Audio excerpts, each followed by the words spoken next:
Hey everyone, so I get a lot of questions about my favorite nude lip products, and I decided to kind of break it down into a couple of different videos so I'm not overwhelming you with a ton of products, and then hopefully they can just put it into a playlist so it just plays one after the other. Anyway, today I'm going to talk about nude lip liners, or they're not necessarily nude, but they're what helped me create what I believe to be the nude, the perfect nude lip. And I narrowed it down to 3, and it really wasn't hard to pick 3. I've talked about 2 of these pretty extensively in the past, and they're all sorts, like they're kind of across the board in price range, with the most expensive being about $15. And I'm gonna go ahead and swatch them for you guys and talk a little bit about each of them. So there's 3. The first one is Rimmel Natural. It's 049, and I can only find this one at some places. Like I could find it at Ulta, I can find it at Walmart. I can't usually find it at like CVS or Walgreens. So if you're having a problem finding it, just try somewhere else. I think I can find it at Target, but I'm not sure. A lot of people ask about, I have really pigmented lips. If you've ever seen me like do a lip tutorial or like my foundation routine or something where I just have chapstick on, I have very pigmented lips. They're like a purpley mauve color. Of course I can't stand them because they're mine.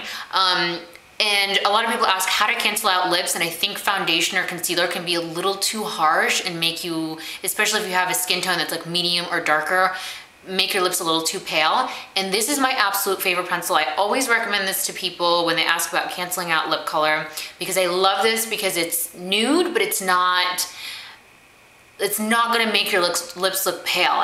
It'll cancel out your lip color. And honestly, sometimes if I want, like if I'm running out the door, I can just put this lip liner on, fill it in all over my lips, throw some Aquaphor over it, and I feel like I have a perfect nude lip. And it's creamy enough that it's gonna cover pigmented lips. It's opaque. It's not too slippery. It's not shimmery. It's wonderful. I love this. This you can pick up for maybe what, something between $3 and $4 depending on where you find it. The next one is one that I have like 4 backups of, because when Victoria's Secret redid their makeup line, I thought that possibly they would get rid of this color, but they didn't. They still have this color. Seeing as that I have like 4 backups, I didn't buy any of the new ones. They do look different. They're colored here instead of being all black with just like the colored ring on the end.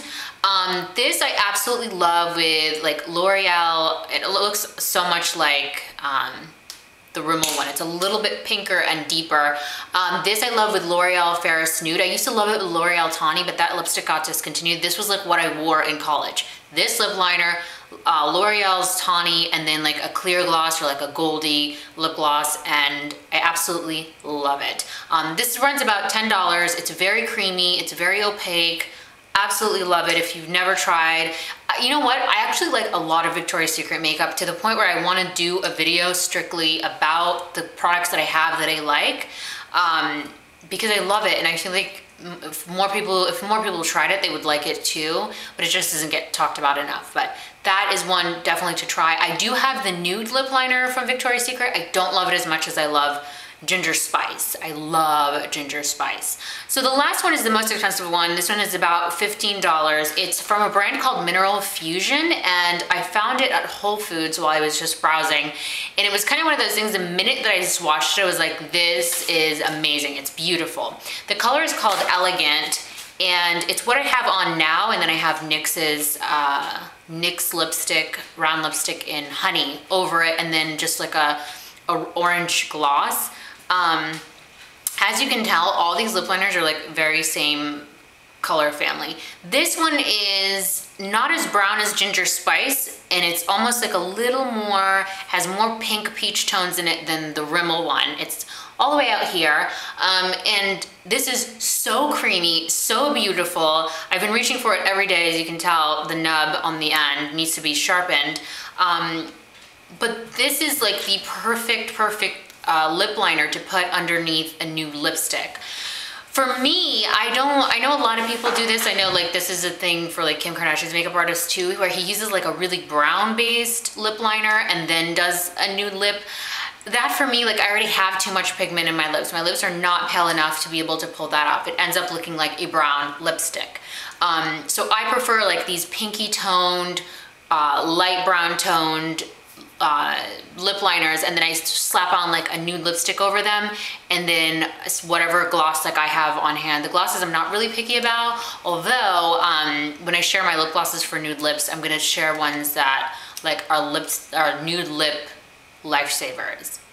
I've talked about them before, so you'll probably be able to guess them. But anyway, those are definitely my top 3 lip liners for the perfect nude lip.